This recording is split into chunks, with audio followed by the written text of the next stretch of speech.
Okay, thanks everyone for coming. I do want to start with acknowledging that I'm calling in from Ghana country. That's Kaurna in the Adelaide Plains. And one of the things I really like, I coming to Australia from the United States, I never did anything that resembled an acknowledgement of country ever, despite having worked on reservations and spent most of my professional life outdoors. And one of the things at first I started going, what is this sort of administrative task that we're all doing? And it seems boring and it's too official. And it was really walking around with elders and journeying outdoors with elders that I really realized how important it is to acknowledge the unceded lands on which many of us work on.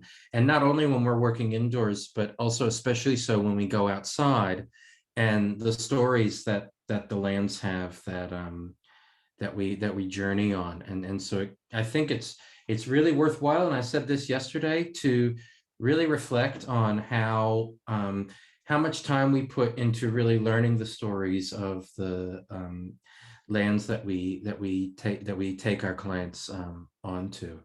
And so with that, if you want to pop in the chat box where you're calling in from, that's always really nice to see who's being represented. And so yeah, I'd like to just acknowledge all the traditional owners out there that we're all the lands that we're calling in from. And with that, I'd like to pass over to my friend Lynette. I met Lynette in 2000. I think we met in person in Montreal in 2017. But Lynette had started the Facebook group many of you might be a part of, Adventure Therapists in Private Practice. That came from Lynette's idea that we can spend a lot of time talking about adventure therapy theory, but a lot of us who are running our own practices might want some support, whether it's peer group supervision or even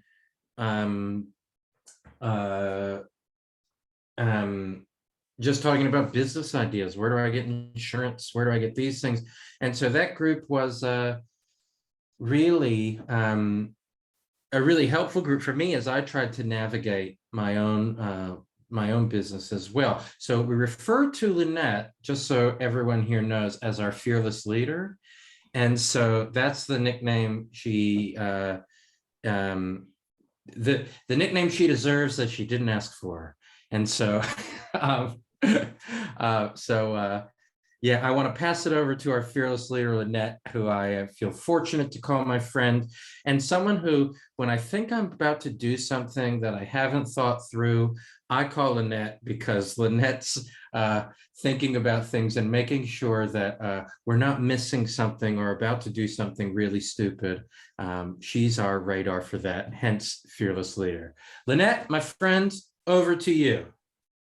Thanks, Will. Thanks so much for that intro. And yeah, that's certainly a title I didn't ask for. Yeah, so I will also get into acknowledging some of our land and showing a map in a moment of where we're located. I'm just gonna kind of provide that as a foundation to who I am, who Confluence Counselling is, the company that I'm a part of, and then also giving you that focus of where exactly in the world I'm located, because I know many of you might be calling in from all sorts of different places. So we're going to get into that. So just again, more about my background.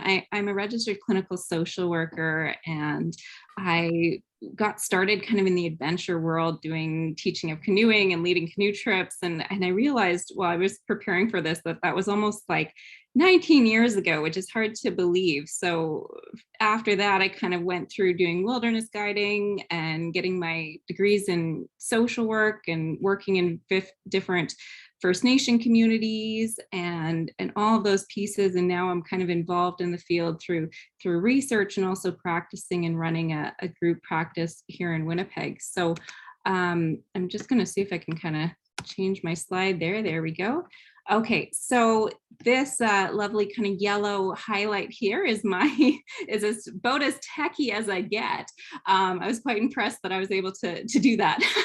So I've kind of outlined Manitoba here Very on the good. Google map. Yeah, I was quite impressed.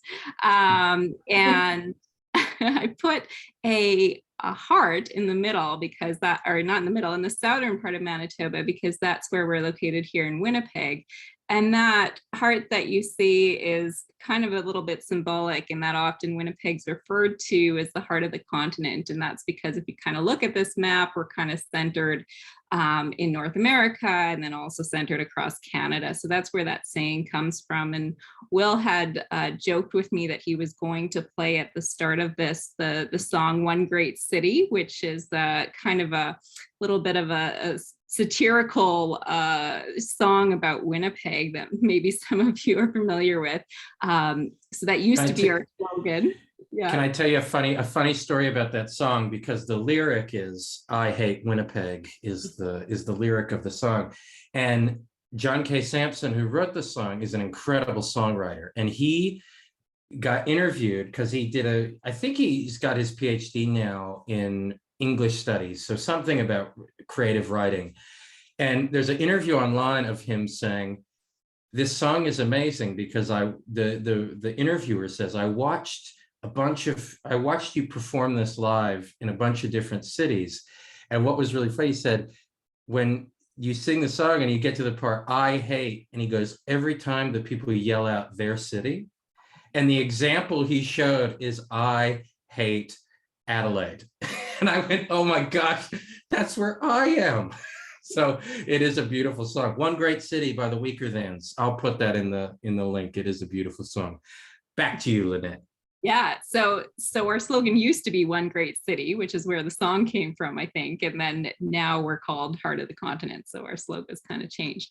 I'm going to kind of answer some of the kind of famous 5W questions about Confluence Counselling and what we do. I've also got our website posted up there if you do have any kind of questions after. We provide service in Winnipeg, and this is a picture of one of the walking trails that we frequently use with our clients. We're actually located at the confluence of the Seine River and Red River, and then also just a short distance of a walk from the Red and Assiniboine River. And that location holds a lot of meaning for Indigenous populations here. It's been a meeting place for over 6,000 years. And during my first session with clients, I love taking them down to that confluence in the river and just sharing with them about what the name Confluence Counselling means to me in terms of being similar to two rivers joining. We're joining with clients on their journey. We're supporting them and assisting them in whatever they're struggling with at that moment. And we're also a place to connect to nature. And as I'm talking about Winnipeg, I also just want to do that land acknowledgement now about us being located on Treaty 1 territory, and that's the home of Anishinaabe, Cree, OG Cree, Dakota, Dene people, and also the homeland of the Métis Nation.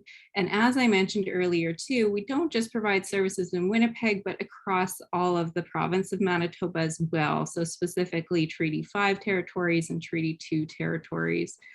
So with that, especially as Will was mentioning earlier, being in the outdoors, we really want to acknowledge that we're visitors on all the lands that we practice on and all the territories we practice on here in Manitoba, and that we're committed as an organization to actively working towards reconciliation and working very closely with the communities that we work within to work toward that reconciliation.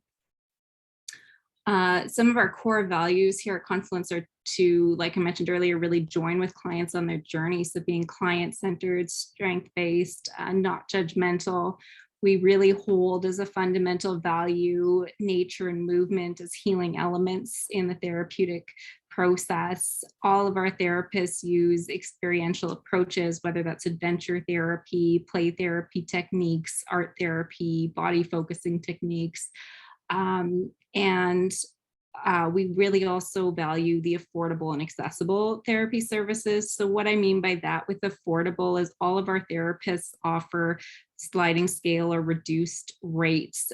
Here in Canada, mental health is not really covered by a lot of the programs here. There is some services that are covered, but it's very lengthy wait list of up to months or years. So most people end up privately paying for counseling services. So we offer sessions as low as $30 Canadian a session, which is which is very affordable. So that's what I mean when I talk about affordable. And then accessible services. As I mentioned, we travel throughout the province of Manitoba, reaching communities that otherwise don't have any other service or otherwise very limited other services. And a number of those are First Nation communities as well. Lynette, can you describe for those that might not know what a group practice is really quick? Yeah, for sure. So how we're set up here at Confluence is that's kind of an umbrella term for our organization. And then we host a number of therapists that work as independent contractors. So basically we're a collective, so to speak, of therapists working together under the same values. Yeah. Is that good, Will? Yeah. It can be a really nice way to work, especially with people who have, they want their own sort of independence and to have, to be a part of a collective. So it's a nice way, it's a nice way to work. And it might not be as common in the Australian context as it is in North America. So I just thought it'd be nice to clarify that, but yeah, happy to keep going. Okay, perfect. Yeah, great. Thanks for that clarification. Well, it's always hard to know sometimes what's what kind of fits across those cultural pieces. So thanks for that clarification.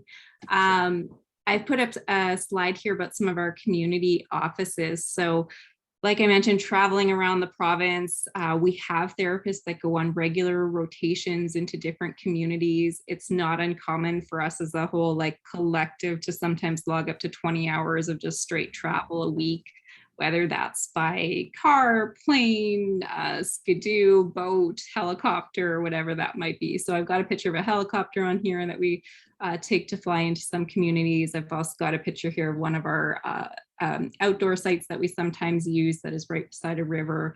And of course, there's lots of animals around the community as well and in the wilderness. So I put that up there as well to give you an idea of what that work looks like. Traveling itself is not without its own adventures. And since we're talking about adventure work, I wanted to highlight a little bit about that.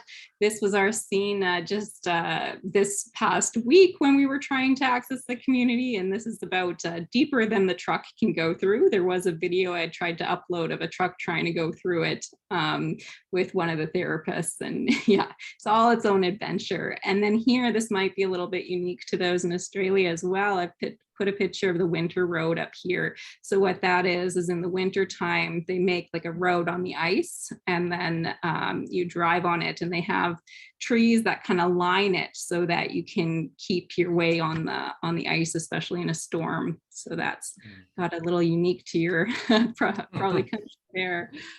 I'm going to get in now to sharing more about the reason why we're meeting today and for this session. That's the intersectionality of grief work and adventure therapy. So I'm first going to just chat a bit more about the role of grief work and what I see as kind of the prevalence of grief and loss in our work. So I think immediately when we think of grief and loss, we think of death and dying, either of a person or of an animal. But today I really want us to expand our idea of where grief work can apply to and how this really plays into the everyday work that we do.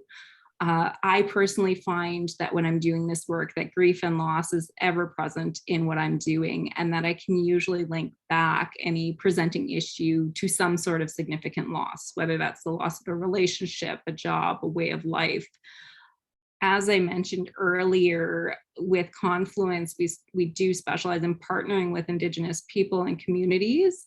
And we find that there are certain special considerations working within these populations and communities. There's some frequent losses that we experience in our work that I put up on the screen here. So sudden and traumatic losses, whether that's accidents or suicides, we see very frequently. Another one that I'll just clarify is anticipatory grief. So that's the idea that a grief or a loss is coming up and you're experiencing grief as a result of that grief that is going to be happening. So sometimes that's if somebody, for example, has been diagnosed with an illness and you're anticipating their death, or if you're anticipating leaving a community and you haven't left yet, but you're already experiencing that grief process.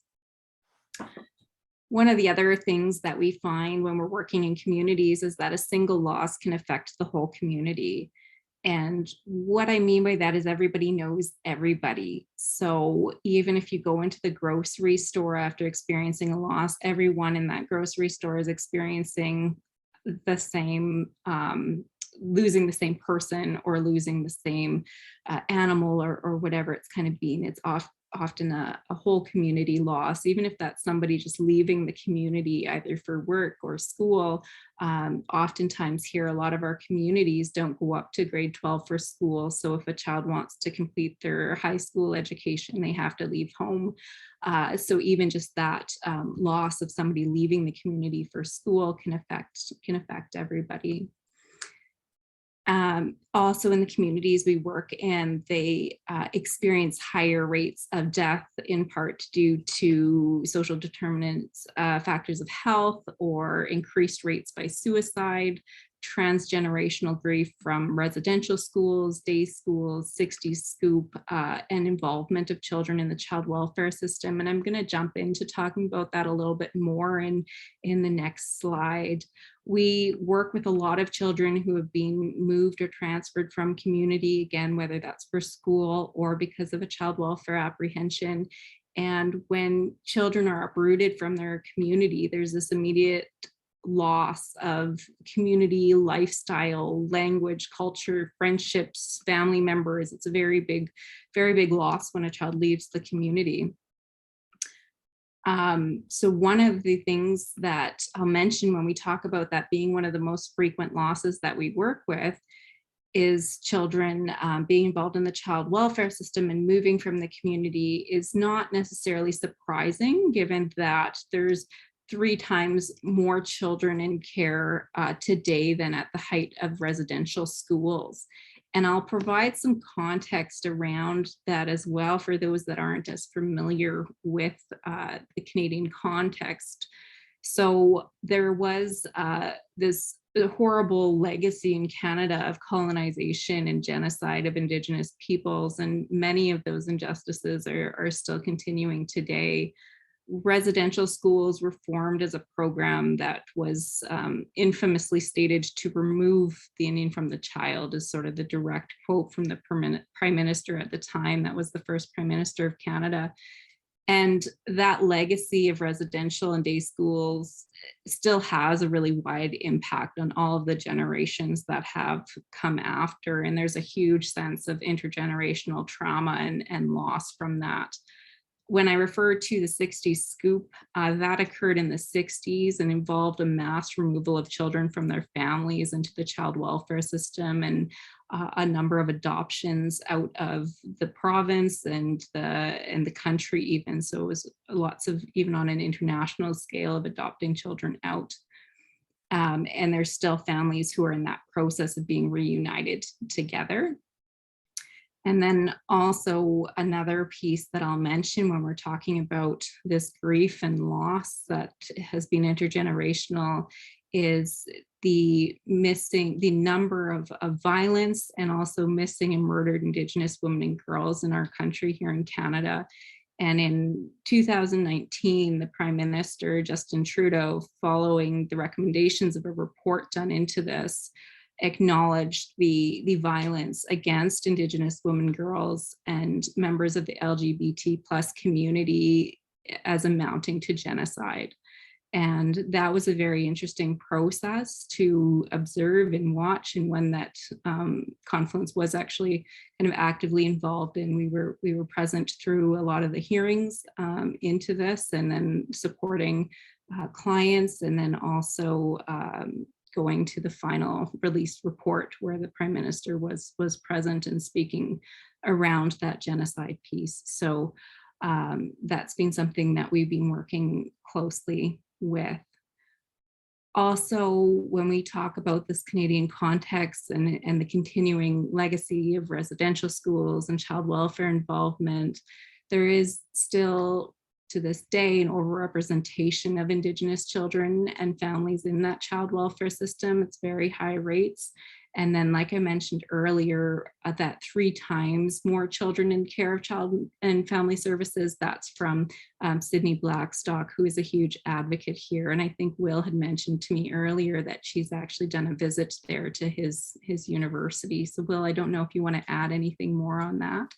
Well, I just know I was really fortunate to have Susan Milchek, who's our in our social work school. She is our she's a Maori woman. She's our associate head of school. She was one of my PhD supervisors, and she couldn't say enough about. I think it was the year before I started my PhD, so I missed Cindy Blackstock's visit. But Susan has a visiting scholar, a visiting Indigenous scholar, some funding and a program around that. And so Cindy Blackstock was a really big influence on our school. And I mean, strangely enough, and I know we have some CSU students in here, that we called because doctors do a residence, you do your residency at a hospital or something. We actually had called the mid-session break, where we did a lot of intensive learning, a residential school. And when Cindy Blackstock came, she went, "Oh no, you've got to change this terminology." And virtually nothing happened. And it was a conversation with Nevin Harper, another Canadian colleague of ours. And Nevin was looking at me cross-eyed going, "What the heck is your school doing?" And so we've actually gotten it changed. So the social work school convinced the university to drop this terminology. And of course, they say it will be phased out in 3 to 4 years or something, something about that. And yeah, City Blacks, like someone in the chat box brought up mosquito advocacy. That's right. That's one of Cindy's theories, I believe. And they're saying that they're studying with Susan as well, who is amazing. Susan was in 2018, I believe, the Australia New Zealand Social Work Educator of the Year. And she's working in developing, well, she goes to New Zealand every now and then, or at least has before COVID, because they have a social work program that I believe is in the Maori language, in a traditional language for all the program, which is really nice for the New Zealand context. Yeah, so back over to, and Susan is also in Katoomba in the Blue Mountains, just like Ruth is, and Susan is incredible. And so, yes, back to you, Lynette. Thanks for that. Well, if you do ever get a chance to hear Cindy Blackstock speak again, well, I highly recommend going to it. She's absolutely amazing.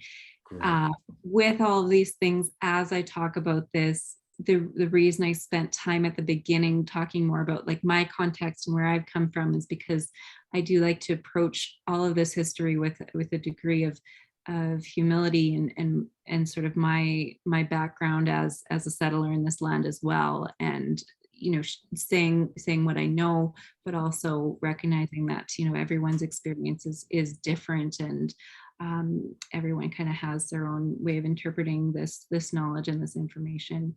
I also want to highlight that there is some hope in all of this. I know I've put up a picture here of a kind of grave and memorial of the residential schools that what is in one of the communities that we've worked within. But I know I focused a lot on the past, but I also want to highlight that there is some things in Canada that are moving towards positive change. There is a new bill that has been introduced in Canada recently to allow Indigenous communities to regain power and control over their own child welfare systems. So there is some positive change that is coming, and I just want to kind of highlight that so that I'm not all kind of doom and gloom around that. When we go back to thinking about all of these losses and the loss of connection to the land, to community, to language, all of these things that have come from, residential school, 60s Scoop, all those things that I highlighted. I really just want to highlight that the other day I was looking at or listening to a video from Daryl Chow, who is a psychologist, and he started a recent video series called Psychotherapist Development. And he mentioned in a video recently this saying, change is loss. And that really stuck with me, because oftentimes when we're in counseling, we're experiencing walking with people who are having some sort of change in their life. And just to have any sort of change in our life kind of brings us back to this idea of loss and grieving that loss that's occurring. So again, when we think about expanding our definition of loss, I really, really like what he's highlighted here in his saying.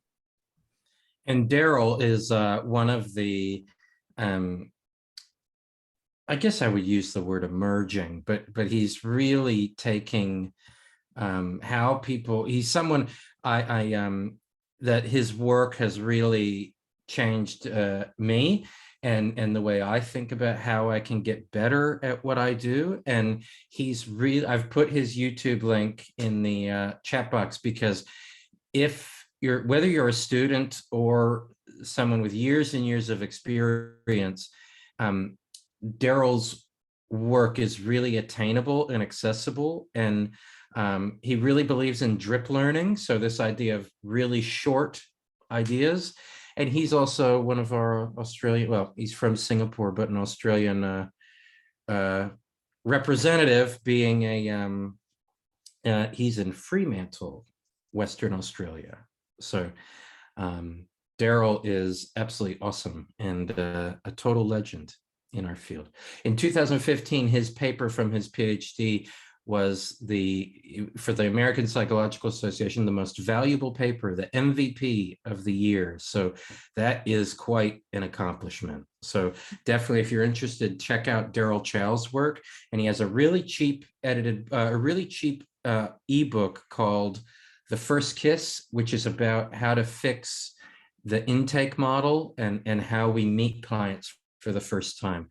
And that's really cheap as well. So back to you again, Lynette. You're bringing up superstars here.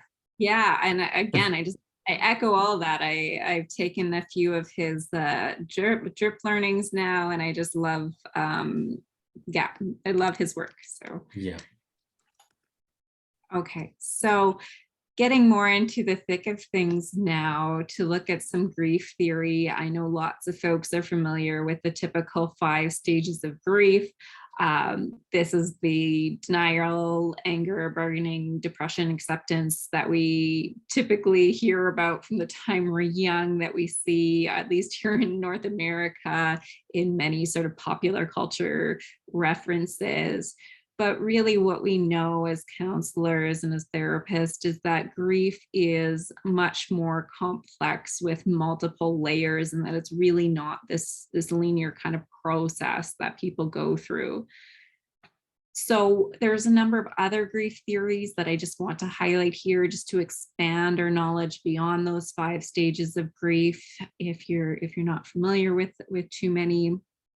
One of these is the task of mourning. So these are a series of 4 tasks, accepting the reality of loss is one of them, experiencing the pain of grief, adjusting to life without the deceased, or as I like to call it when we're expanding our definition, life without whatever it is that loss. And lastly, to find an enduring connection with that deceased or whatever that loss might be.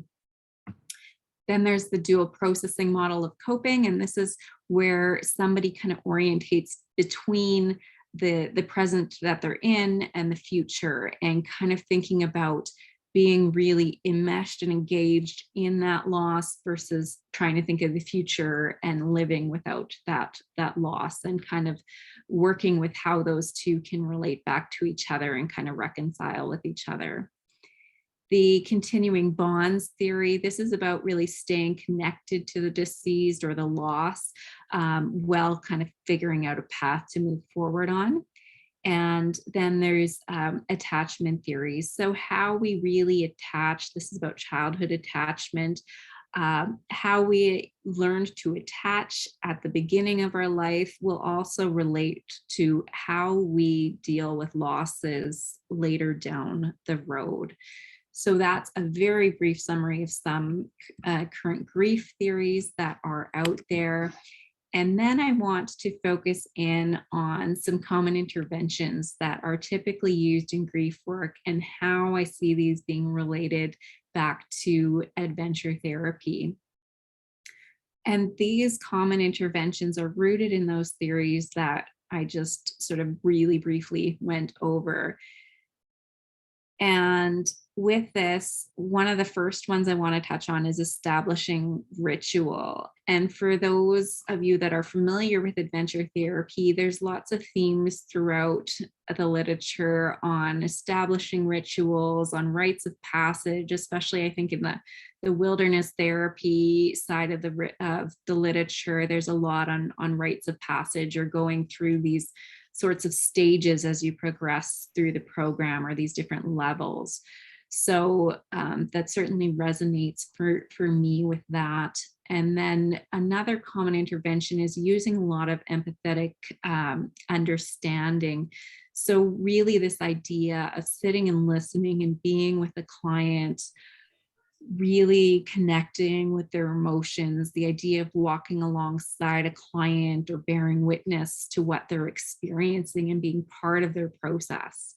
And to me, I often find that's one of the key pieces of adventure therapy is that we're right with a client. If it's raining on us, it's raining on the client, and vice versa. So we really go through a lot of experiences in the outdoors together. If it's buggy for both of us. If it's, cold, we're both cold, all these things. So it really kind of relates in my mind back to this idea of experiencing something together and building some metaphors around that, or building the therapeutic relationship in those ways.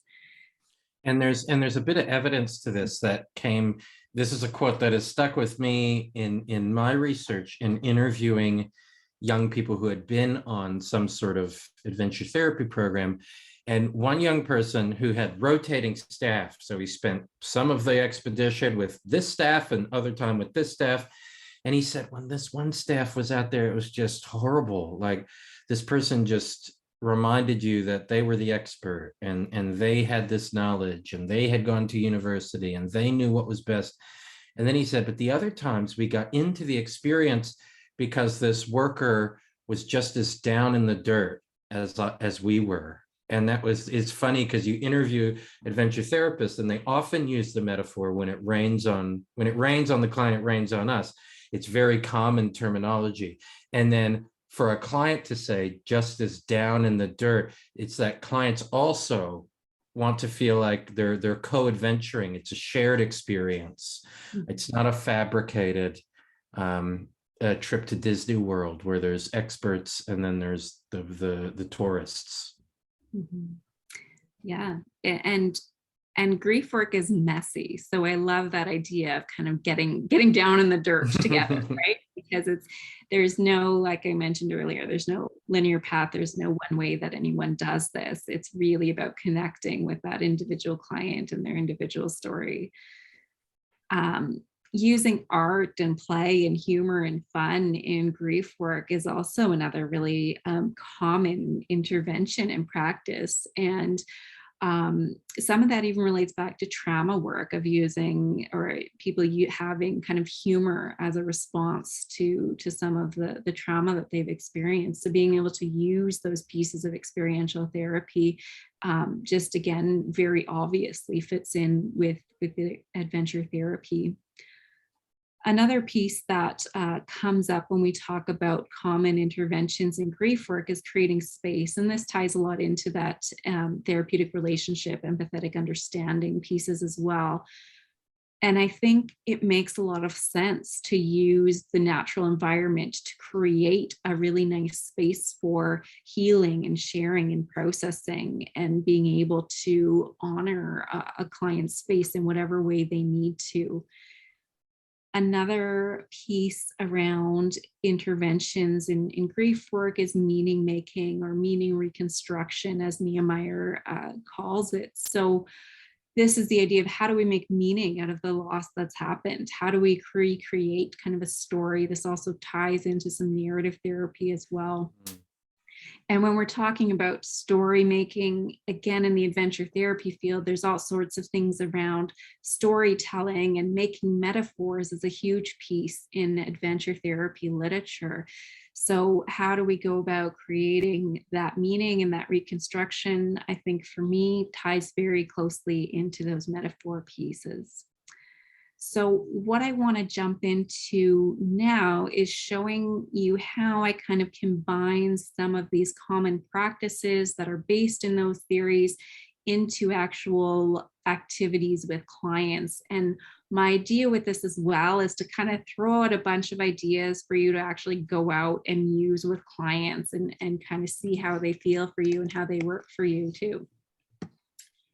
So if we look at establishing ritual, I've got a number of ideas here for this. A really common ritual when we think about grief work is people will say, light a candle. And as you're looking at that candle, you can pray to your loved one, you can talk to your loved one, whatever is a fit for you, or even just a time of remembrance of memories as you have that candle burning.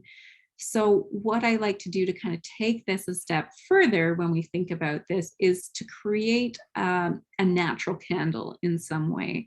So there is the idea of beach sand candles, which is very simple. There's lots of kind of recipes or resources online for this, but essentially taking some wax in a wick and making a mold with the sand, or putting some sand or putting some wax into the sand and making a mold that way. There's a couple different ways of doing this, but then that client has sort of the memory of making the candle as well. It's very personalized to them, and an activity that can be done outdoors and by the beach if you have access to something like that. If not, even just using a sandbox sometimes can even be useful. The other things that I've often done is to have a memory spot in nature. So if where you're going on your session is somewhere that the client can return back to, having the client create a spot where they can go to have memories of their loved one, to think about their loved one, again, to pray or talk to their loved one, whatever might be helpful to them in that moment. And this gets a bit to the idea, and this is sort of a newer term, but sort of doing this in nature that is nearby nature to where they live in their community. So we're not talking about going 8 hours away from their community to go on expedition, that we're kind of facilitating a nature spot that they can go to even when we're gone. Is that right, Lynette? Yeah, for sure. And especially in our working communities, we like to do that, to establish a connection in the community, and so that even when we're gone away from the community, that clients still have places or things that they can connect to. We've also done a lot of things around rocks in this way. We've done kind of memorial rock gardens, or collecting a series of rocks in session, and then having clients paint them or put words on them, whatever resonates with them, and then going and placing those rocks in certain places that are meaningful to them, that they can go back and revisit.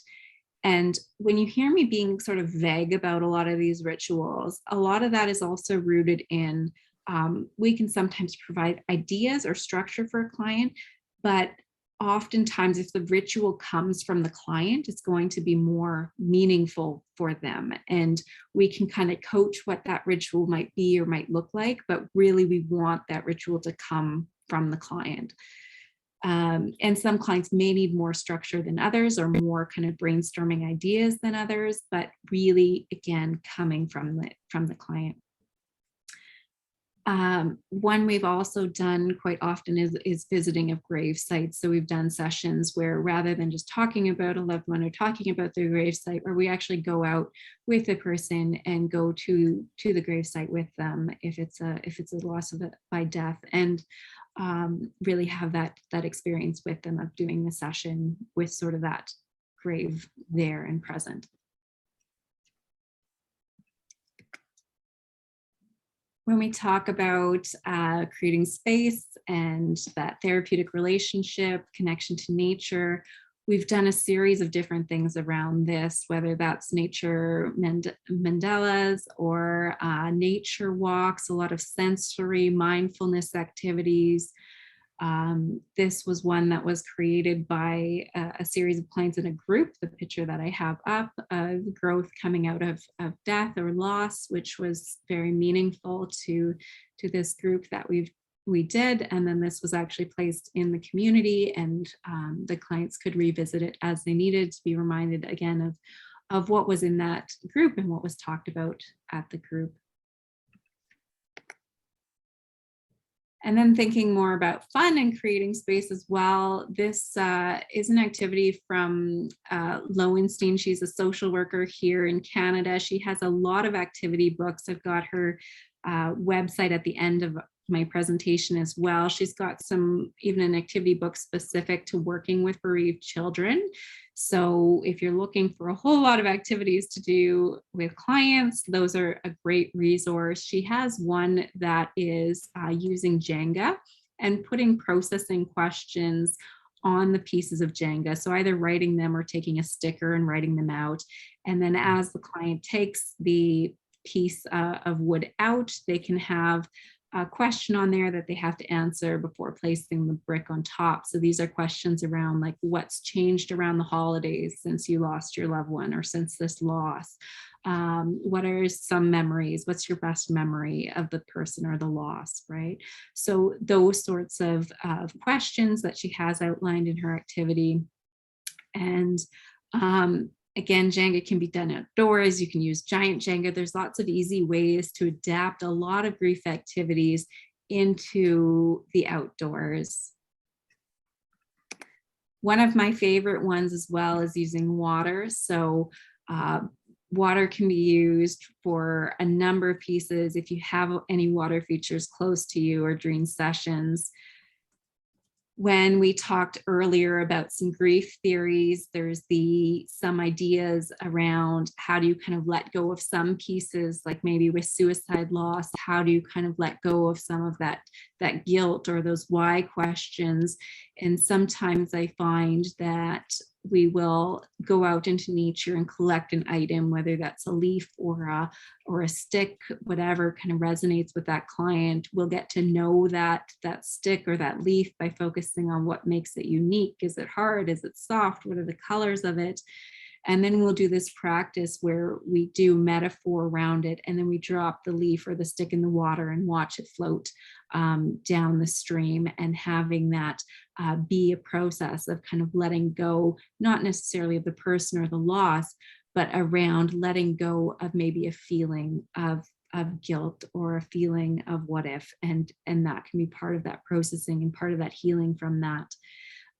We've also used metaphors of waves coming and going to symbolize emotions coming and going, and just even that change we talked about earlier in the theories about that going back and forth between presence and future.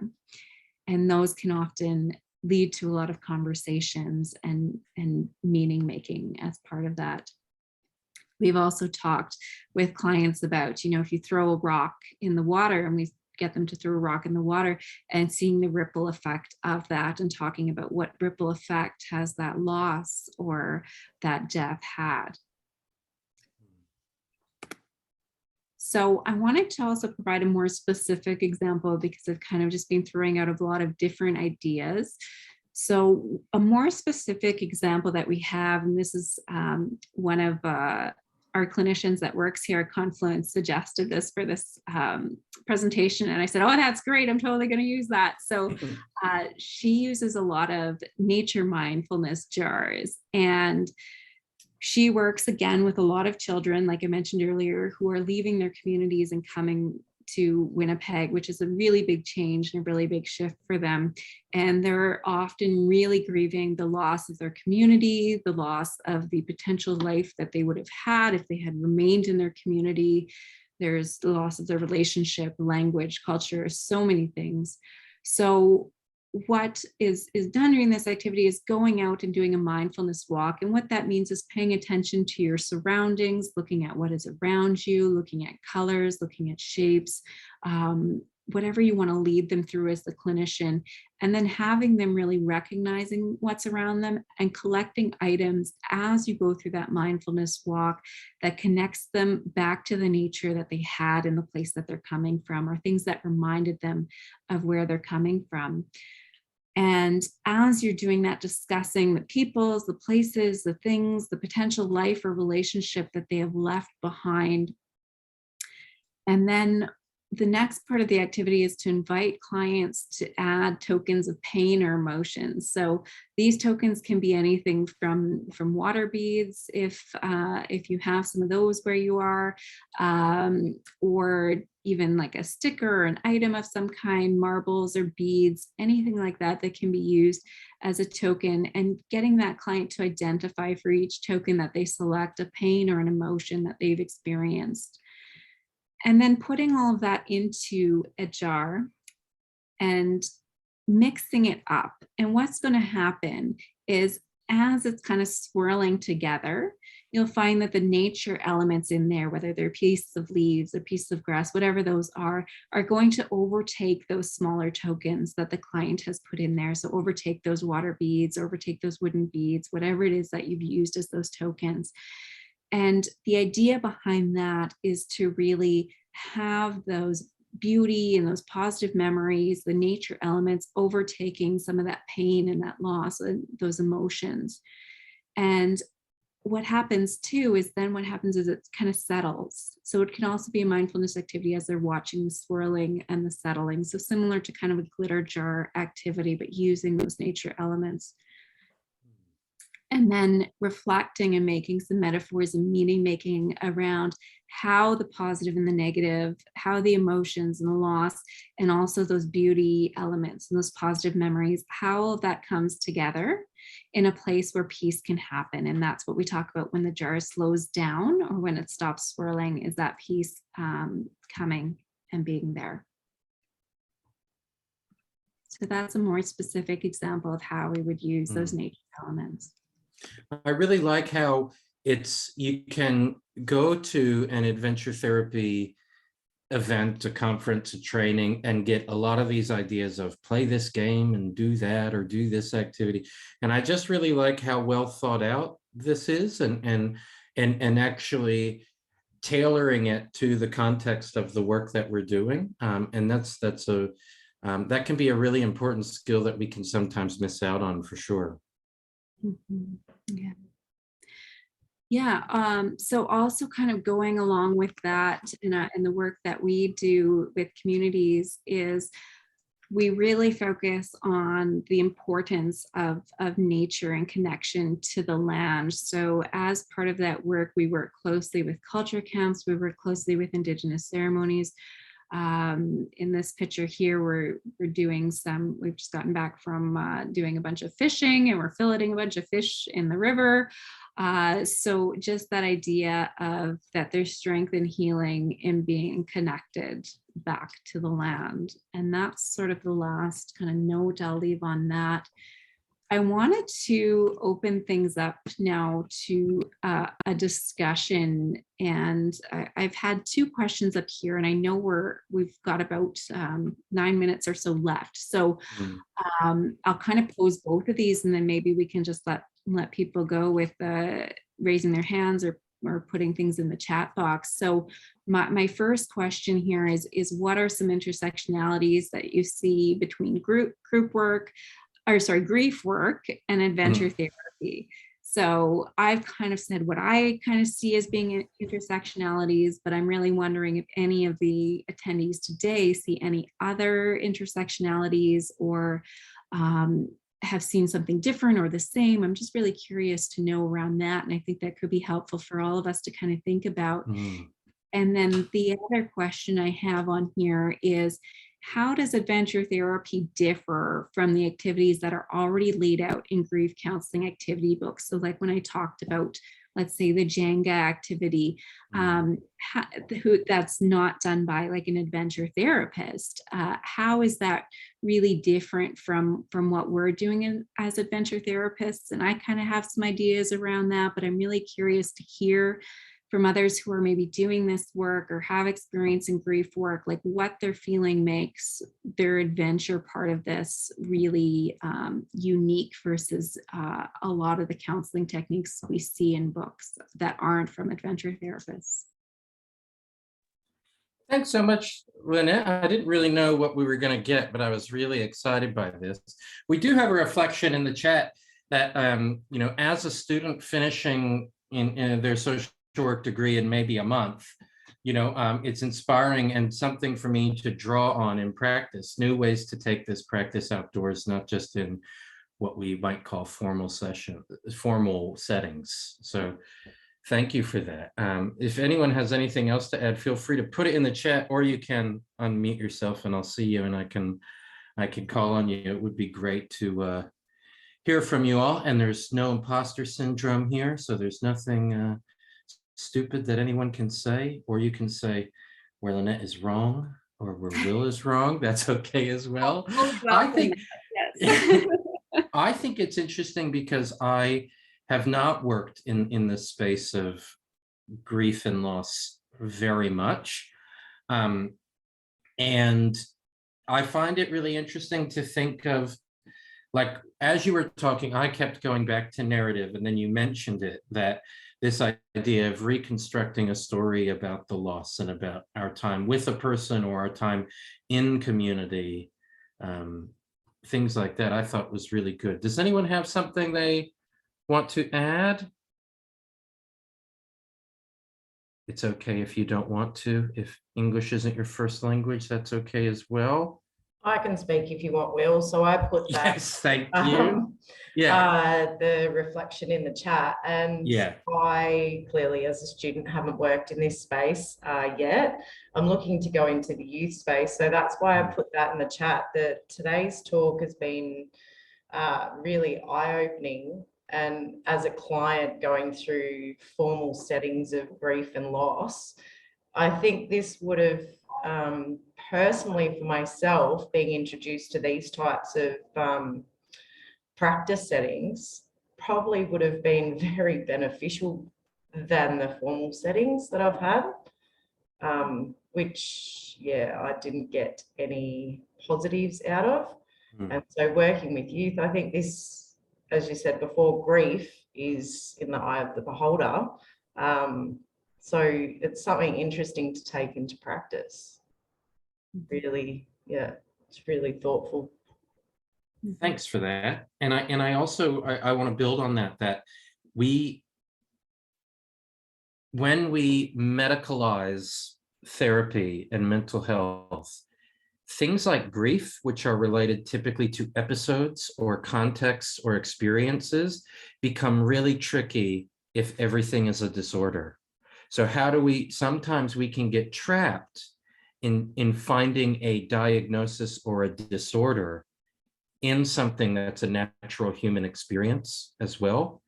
And so it's really important that we remain in the context of where that relationship is coming from as well.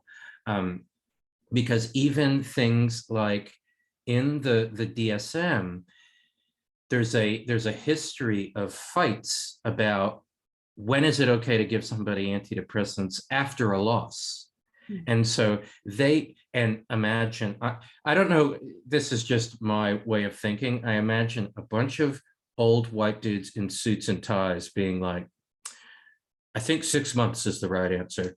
No, Steve, it's 8 months. We know the literature. No, Bill, it is 5 days after the loss.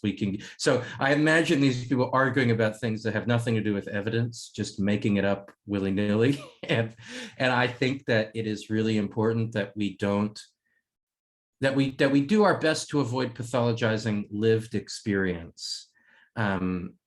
Anything to add to that, Lynette? Yeah, I think when I was kind of preparing for this, I purposely kind of avoided any sort of kind of statements around any sort of diagnosing or when to know somebody's grieving, and really, at least in my work and here in Canada, really focusing on exactly what our participants said about just grief is in the eye of the beholder, and everyone has their own interpretation, and we just need to walk alongside clients and be with them in that experience. Great. So we have another thing in the chat is I really love the metaphor examples that you shared, Lynette. I think that the opportunities to find metaphor in nature is limitless, and the ones that you shared, particularly in the context of grief and loss, were beautiful. That's really nice. Yes, thank you. Yeah.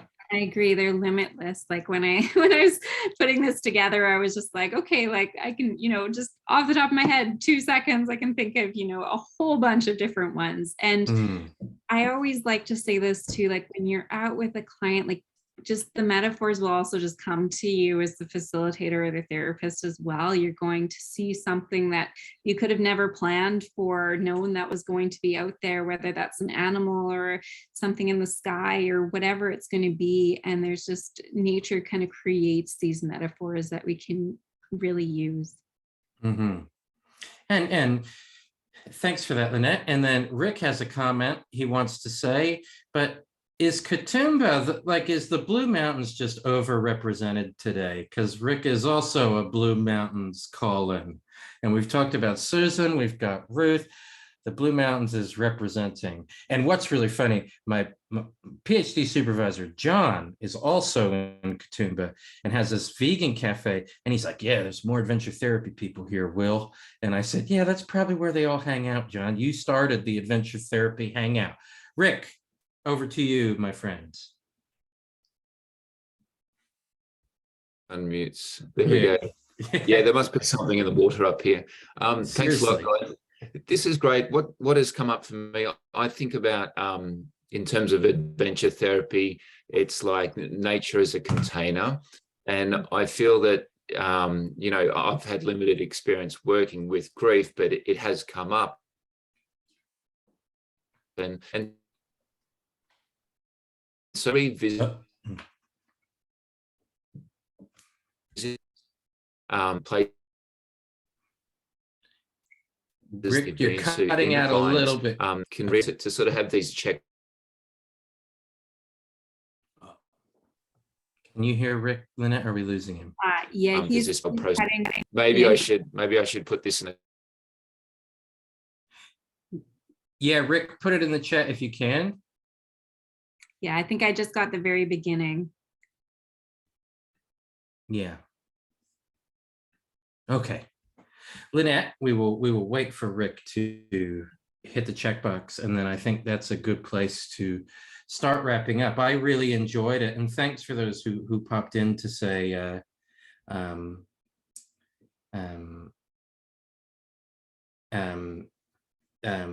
who popped in to engage with us. That's always really good. And Lynette, you're happy if I share the slides as well with people? We've got another comment. This is from Julie, and Julie says, in my work with children and youth, I really see the strength and the ability to make meaning when telling and retelling our stories through activity and adventure-based activities. Absolutely, and that is, and then Rick, thanks for what you shared. I have a quick thought on that before we wrap up. This idea of telling and retelling our stories is the adventure is an opportunity to engage in something of the ritual that and all therapies have rituals. And I liked Lynette's question about, are we just doing the activities? Is it just the same thing that it happens to be outdoors? Because it's in the active bodily engagement and physically doing something, besides sitting and talking in a certain way, it is really, it can be really beneficial if the facilitator asks some careful questions, and then the client starts making meaning from that experience. So there's no therapeutic value in any of this until it's placed on it, until that meaning is made. So most of us have gone rock climbing for like a birthday party. That was not therapeutic in the same way of what we're talking about in adventure therapy. So it comes from how that facilitator, whether you're a social worker, whatever profession, how that's facilitated. And then Rick, it's really interesting you use the word container, because in Norway, at our conference, this was basically the theme of the International Adventure Therapy Conference. This idea of a container to have difficult conversations, to think about practice, to create a, as Tanya Janwala from India says, to create a brave space. So a safe space is where we can feel comfortable being unregulated, to speak the truths in the container of a relationship, so we can be brave. So we were using this word, a brave space, to be together. And so the container is absolutely, we want to consider how the client is experiencing the nature, the outdoor area where we're facilitating it. And people, there's been fair critique that often when we think about the outdoors, we don't think of the Sahara Desert as a healing place. We think about very Western Eurocentric views of where the outdoors are. And I know I've been to Northern Canada, not in Manitoba, but it can be a rough place to be. And so it is cold, dark, often it can be quite dry. There's not a lot of, it's all different settings. And so we can often forget about how our client can experience being outside as well. And with that, Lynette, any closing thoughts for the day? Thank you so much for doing this. And that was really nice and really good. Yeah, you're welcome. Well, I also want to thank you and your university and Social Science Week for making all this possible, and this whole week of, hosting these outdoor therapy focused sessions. I really appreciate that. I also put some resources up on the final slide about some of the historical pieces in Canada that I was referring to earlier, and also that book resource for creative interventions for bereaved children, in case that's of interest to any folks out there. I also just want to thank all the participants for coming. It was so nice to see all of you in this early morning or late night, depending where you are. Yeah. So thank you for that, and thank you for all your comments. And feel free to reach out to me by email or anything if you have any follow-up pieces that you didn't feel like sharing in the group but want to send my way or continue any discussions with me. Thank you so much, Lynette. I will end this meeting, and I hope they say they're going to watch this a lot, and really interesting presentation. So I freaked Lynette out that no one would show up. So it was my fault. I made Lynette very anxious. Okay, everybody, we're 5 minutes over, which means it's 9:05 if you're on the East Coast of Australia, which means you're freaking late for work. So, and Lynette, it's probably dinner time for you. That's right. Yeah. Okay. Thanks, Will. Thanks, everyone. Thanks, everybody. See you soon.